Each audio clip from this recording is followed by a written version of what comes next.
Today, let's talk about the construction capability and cost of construction of the Singapore Jewel versus the Sanyang duty-free mall.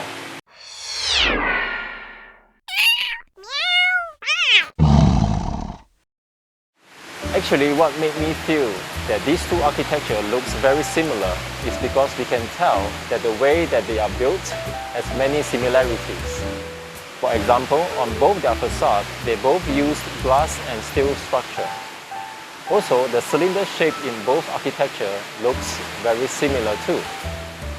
The difference is the Singapore Jewel has a waterfall part that is very different from that inside the Sanyang duty-free mall. Of course, the way that the shops arranged inside both architecture is different too.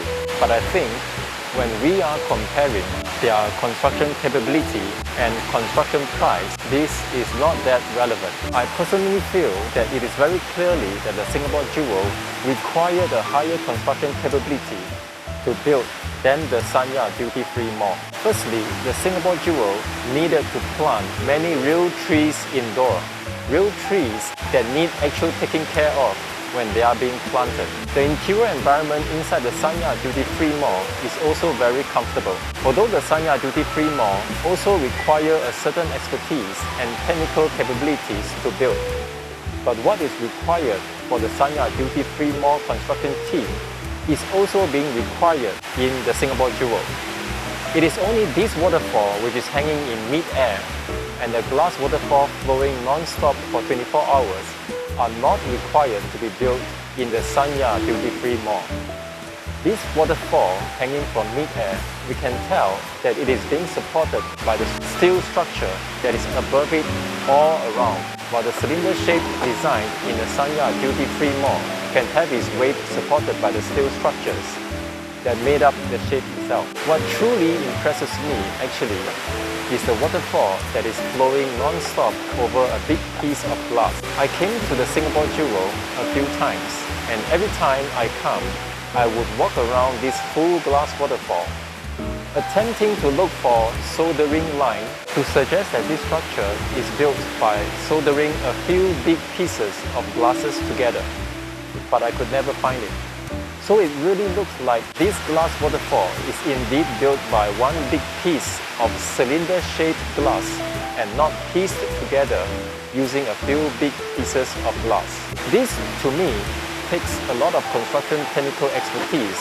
Of course, we should not forget that although the Singapore Jewel clearly won the Sanyang duty-free mall in its building capabilities, we also know that the Singapore Jewel started building a few years after the Sanyang duty-free mall started its construction. And we know that construction technology, methodology, and expertise improved by leaps and bounds even over a short few years. Another point we have to mention is the construction price. Indeed, the architecture you built is more difficult to build. But how much extra money did you need to spend to solve the construction difficulty? Based on official figures, the Singapore Jewel spent 1.7 billion Singapore dollars to build. Its total construction area is 135,700 square meters, spanning over 10 stories.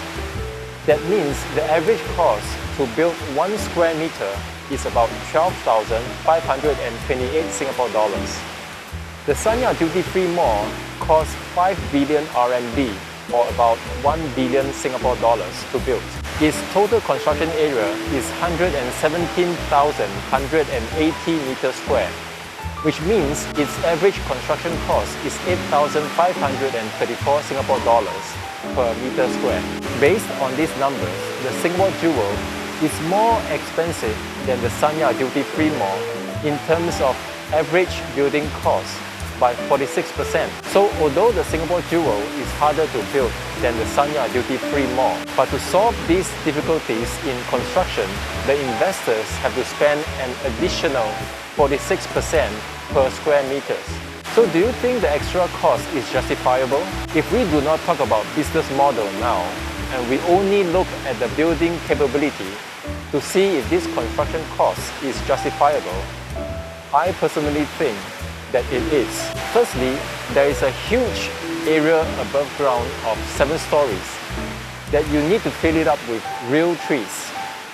Secondly, although we cannot really see, but when the team are building the Singapore Jewel, they also need to build the water system for the waterfall in mid-air and for the waterfall for the glass cylinder underground.